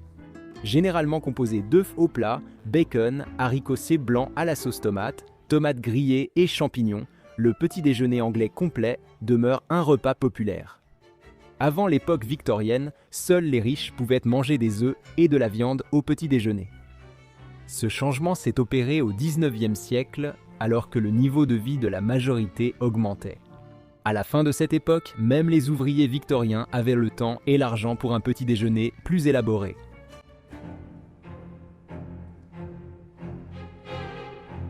Difficile à croire aujourd'hui, mais la bière était l'une des boissons les plus populaires à l'époque victorienne. D'accord, ce n'est en fait pas si difficile à croire. En fait, en 1865, les brasseurs britanniques produisaient 25 millions de barils de bière chaque année. Bien que très consommée, la bière victorienne était peu alcoolisée, souvent sous 3%. Vous vous demandez peut-être pourquoi elle restait si populaire sans enivrer. En réalité, l'eau potable de l'époque, notamment dans les villes surpeuplées comme Londres, était souvent contaminée par les eaux usées. Consommer de la bière était donc une option plus sûre et nettement moins répugnante pour les Victoriens qui cherchaient à étancher leur soif.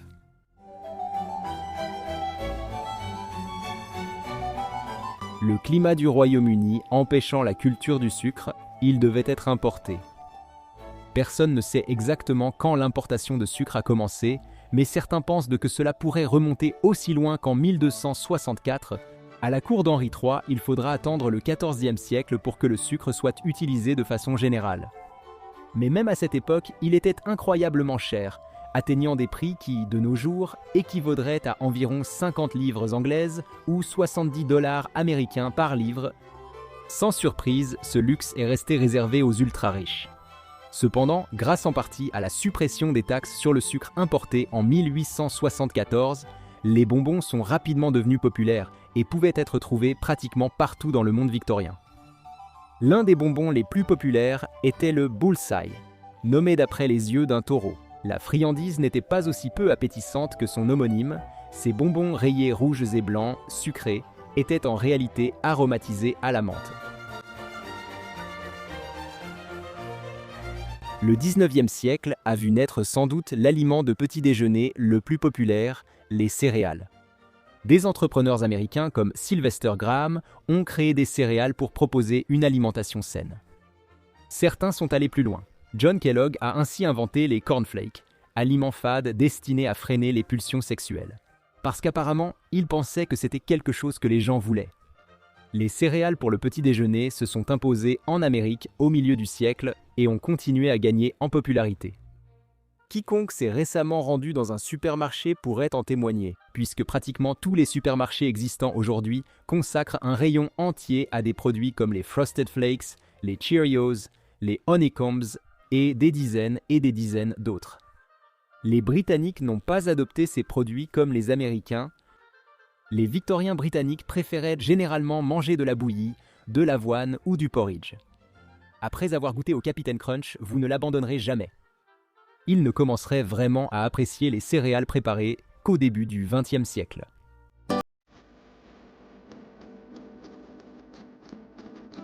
Les Victoriens ouvriers et moyens complétaient leur alimentation avec des légumes bon marché. Le chou, en particulier, était abordable et une bonne source de nutriments. La célèbre experte en gestion du foyer, Isabelle Beeton, recommandait même le chou frit comme une bonne option pour des repas économiques qui nourriraient toute une famille. Dans ce domaine, il existait bien plus d'options que le chou. Les oignons étaient aussi un aliment de base, grâce à leur disponibilité constante et leur prix bas. Les poireaux, le cresson, les artichauts, les carottes, les navets, le brocoli et les pois étaient tout aussi courants, bien que certains d'entre eux soient plus soumis aux contraintes de disponibilité saisonnière.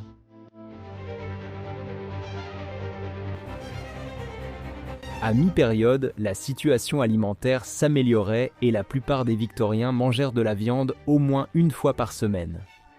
Toutes les pièces ou types de viande n'étaient pas équivalents. Les Victoriens plus aisés, comme on peut s'y attendre, profitaient des meilleurs morceaux de viande succulente, tandis que leurs homologues pauvres devaient se contenter des morceaux les moins chers. Les bouchers vendaient la plupart des parties de l'animal, rendant tout disponible à l'achat, de la tête jusqu'au sabot. À l'époque victorienne, une tête de mouton coûtait 3 pence, soit environ 2 livres et demi aujourd'hui.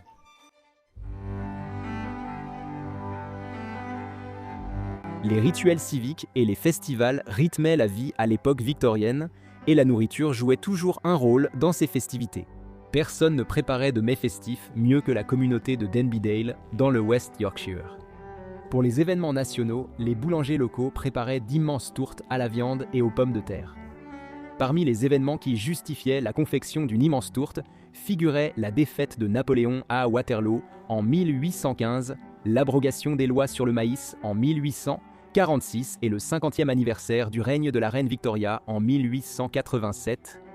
En 2000, l'école d'ingénierie de l'université de Huddersfield a confectionné la tourte du millénaire qui, selon les rapports, mesurait 12 mètres sur 2,5 mètres, contenait 2 tonnes de pommes de terre, 1 tonne d'oignons, 5 tonnes de bœuf et près de 115 litres de bière, Hammer John Smith.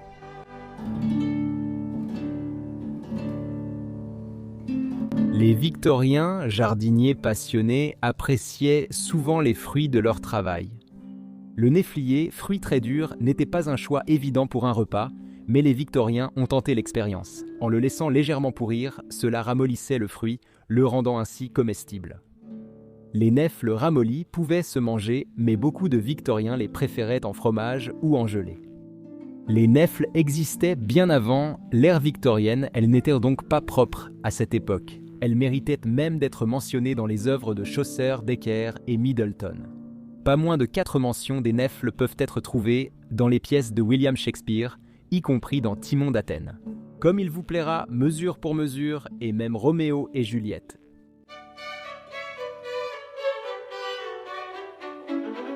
Bien que cela paraisse étrange aujourd'hui, la moelle osseuse était une friandise populaire à l'époque victorienne. Les chefs et convives utilisaient une cuillère à moelle pour extraire la moelle jaune des os d'animaux. Très recherchée, cette nourriture grasse et riche apportait aux Victoriens des calories savoureuses. En fait, la reine Victoria elle-même aurait mangé de la moelle tous les jours.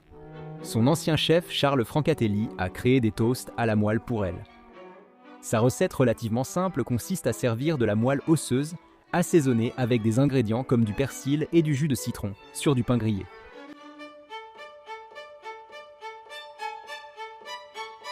La soupe de tortue était un plat très apprécié au XVIIIe et au début du XIXe siècle des deux côtés de l'Atlantique.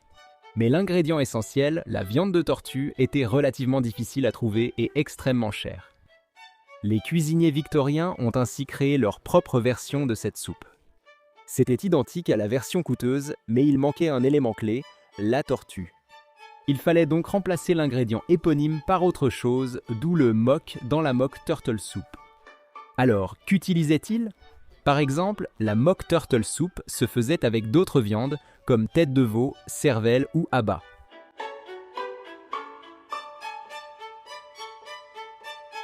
Les huîtres faisaient des parties du régime victorien, mais de nombreux ouvriers n'y avaient pas toujours accès. Donc, aussi horrible que cela puisse paraître pour les personnes habituées aux normes modernes, ils devaient souvent peser le risque de manger des fruits de mer avariés. Cependant, une façon plus sûre de consommer des fruits de mer moins frais consistait à manger des huîtres marinées, qui se conservaient plus longtemps. Les vendeurs ambulants proposaient des huîtres marinées à 4 pour un penny, une bonne affaire puisque l'alternative était de consommer des huîtres avariées.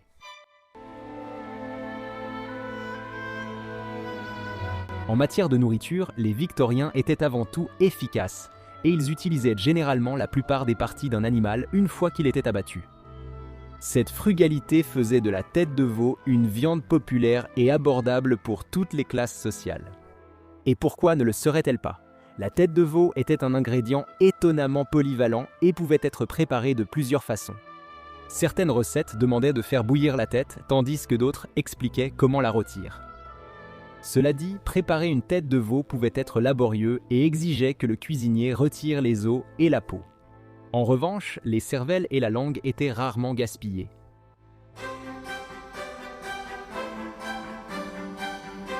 Les Victoriens adoraient les gelées et les aspics, même les versions salées. Pour faire de la gelée de pied de veau, on faisait bouillir des sabots de veau, puis on refroidissait l'eau pour obtenir une gélatine riche. Incidemment, il convient de noter que la gelée de pied de veau est l'ancêtre de la gélatine moderne, qui est un ingrédient principal dans de nombreux aliments, boissons, médicaments et autres produits. Quelques exemples incluent des aliments comme la gélatine, les desserts, les puddings, les oursons gélifiés, les bonbons au maïs, les guimauves, les yaourts, les fromages à la crème et la margarine, ainsi qu'une multitude d'autres produits largement consommés.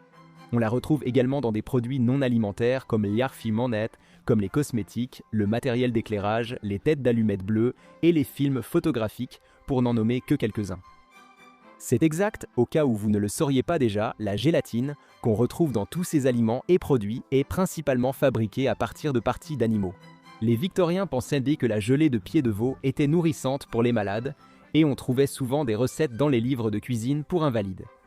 Pour information, la science moderne confirme que la gélatine peut jouer un certain rôle dans le fonctionnement des articulations et du cerveau, ainsi que procurer des bienfaits pour la peau et les cheveux. Mais le débat reste ouvert quant à son utilité réelle dans ces domaines. Le dîner-spectacle et tournoi de Medieval Times est un passage obligé pour de nombreux Américains de souche. Bien sûr, manger du poulet sans fourchette a son charme, mais ce n'est guère fidèle à la véritable époque médiévale. Un régime médiéval pouvait être étonnamment bénéfique pour le cœur, avec des aliments encore populaires aujourd'hui. Nous allons découvrir à quoi ressemblait l'alimentation au Moyen-Âge. Même si cela peut sembler être une tendance récente, les gens du Moyen-Âge consommaient déjà des produits laitiers alternatifs. Comme dans une maison du canyon de Topanga pleine de hippies, le lait d'amande était courant dans les garde-manger médiévaux européens. Il était souvent utilisé pendant les périodes de jeûne, lorsque l'Église exigeait que les gens s'abstiennent de consommer des produits d'origine animale. Il se conservait mieux que le lait de vache ou de chèvre, pouvait devenir beurre et s'utiliser dans divers plats. Le lait d'amande était un aliment de base et figurait comme ingrédient principal dans la plupart des recettes médiévales. Bien que les chevaliers médiévaux ne prenaient pas de char pour aller manger un menu Big Mac moyen avec un coca en pleine nuit après avoir bu, il existait une forme de restauration rapide au Moyen-Âge.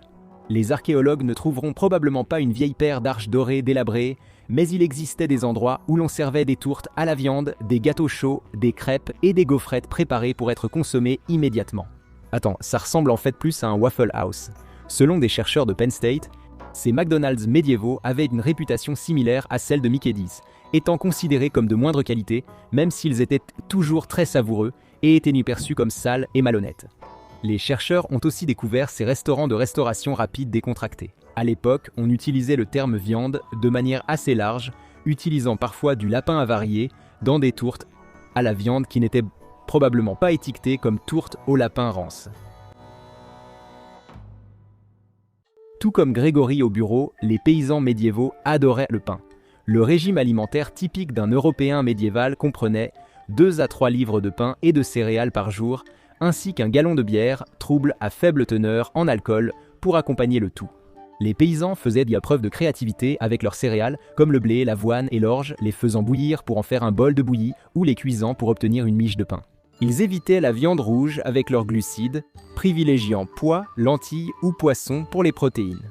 Ainsi, les calories s'accumulaient naturellement, avec 1,5 kg de pain de seigle représentant 3000 calories, soit l'équivalent de 5,5 Big Mac, ce qui est bien trop pour la plupart des gens en une seule fois. Ajoutez à cela le gallon de bière, Kofu, qui apporte 1500 calories supplémentaires. Il est surprenant que les paysans du Moyen-Âge n'aient pas été obèses, mais avec des journées de 12 heures de travail intense, ils devaient brûler beaucoup de calories. Comme aujourd'hui chez Medieval Times, les fruits et légumes crus étaient rares sur les tables médiévales. Des chercheurs du British Library Board ont découvert qu'au Moyen-Âge, les fruits et légumes étaient presque toujours cuits, car on pensait que crus, ils transmettaient des maladies. Une caractéristique des légumes qui subsistent, comme le montrent les nombreux rappels de romaine, laitue et épinards. Dans le livre de la découpe de 1500, les lecteurs étaient avertis contre la consommation de salades et de fruits crus, susceptibles de rendre malade leur maître.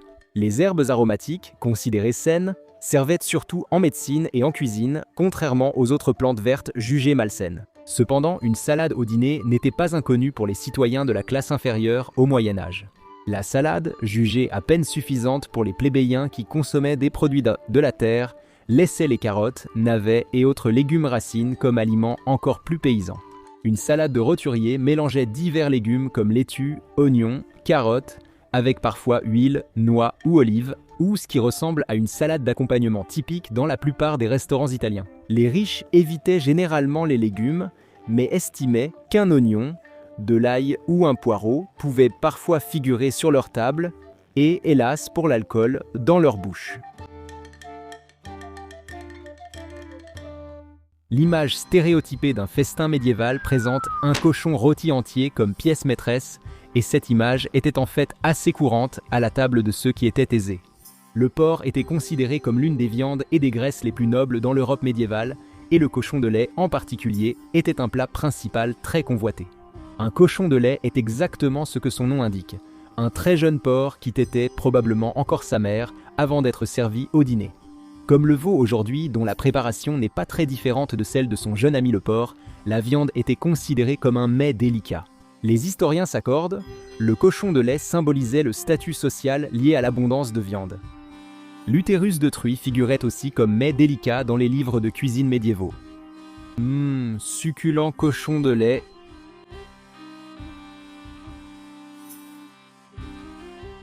Longtemps, le petit déjeuner était vu comme le repas essentiel, réservé aux gourmands et aux travailleurs acharnés. Ou du moins selon le prêtre médiéval Thomas d'Aquin, Thomas pensait. Manger trop tôt au début de la journée ou prepropri. Pour les amateurs de latin, c'était une des façons de commettre le péché capital de gourmandise. Le plan de repas du Moyen-Âge, qui fera fureur chez les influenceurs en un rien de temps, consistait à sauter le petit déjeuner, à prendre un léger dîner à midi et un copieux souper le soir. De temps en temps, quelques petits affamés malicieux se glissaient un troisième repas appelé re-re-souper ou souper tardif avec du vin et de la bière, mais cela était mal vu. Les ouvriers prenaient un semblant de petit déjeuner avant de partir pour 12 heures de travail éreintant, mais rien à voir avec un Moons Over My Hammy de chez Denny's. C'était un bout de biscuit ou autre pour caler l'estomac avant la pause du midi, afin d'éviter de s'évanouir dans les champs.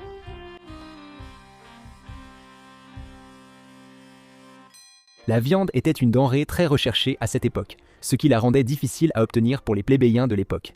Mais même les riches n'étaient pas extrêmement difficiles. Les archives de l'époque mentionnent. Le menu proposait un somptueux buffet de viande, dont des vautours, grues, hérissons, probablement des piquants, phoques et baleines, entre autres. Lors d'un dîner léger et savoureux organisé par l'archevêque Neville d'York en 1467, une liste d'invités de 6000 personnes a réussi à engloutir plusieurs tonnes de viande, dont des cygnes, des paons et plus de 13 500 oiseaux non spécifiés. Et ils ont fait passer tout cela avec 400 tonneaux d'alcool. Privés de jambon glacé au miel à Noël, nos amis médiévaux faisaient avec les moyens du bord. Bien que le roi autorisait parfois un signe de Noël, c'était principalement l'oie de Noël traditionnelle, aussi bien pour les très riches que pour les moins riches. Pour le repas de fête, les riches enduisaient leurs oies raffinées d'un mélange snob de beurre et de safran réservé aux gens fortunés. On pense que les familles le pauvre avaient une oie fade coûtant une journée de salaire. Mais tous aimaient la tourte aux abats, d'où l'expression « manger son pain noir ». Franchement, ça semblait appétissant. La tourte aux abats contenait des entrailles comestibles de cerfs ou d'autres animaux, cuites en pâte. Les haricots ont révolutionné la cuisine en arrivant chez les Européens du Moyen-Âge. Umberto Eco a soutenu que lorsque la culture des légumineuses a commencé à se répandre au Xe siècle, cela a eu un impact considérable sur la nutrition de la population. Cela a été un facteur clé dans la survie de la civilisation occidentale.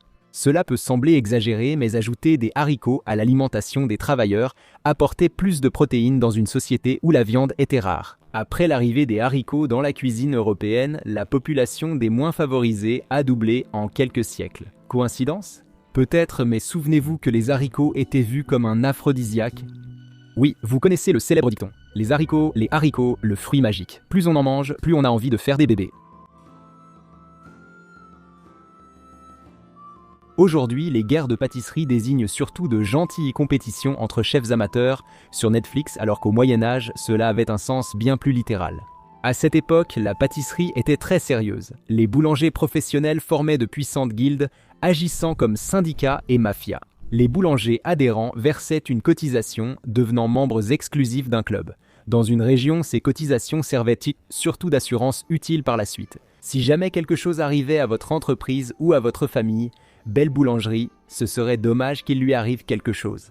Non, attendez, elle est assurée par la guilde et tout irait bien. Les guildes protégeaient aussi les recettes familiales des maîtres boulangers, en partant du principe que personne n'ouvrirait de boulangerie en utilisant une recette volée à un boulanger protégé par la guilde. Ces guildes ne plaisantaient vraiment pas. Les sucreries étaient rares pour le peuple au Moyen-Âge, mais la classe moyenne y avait accès.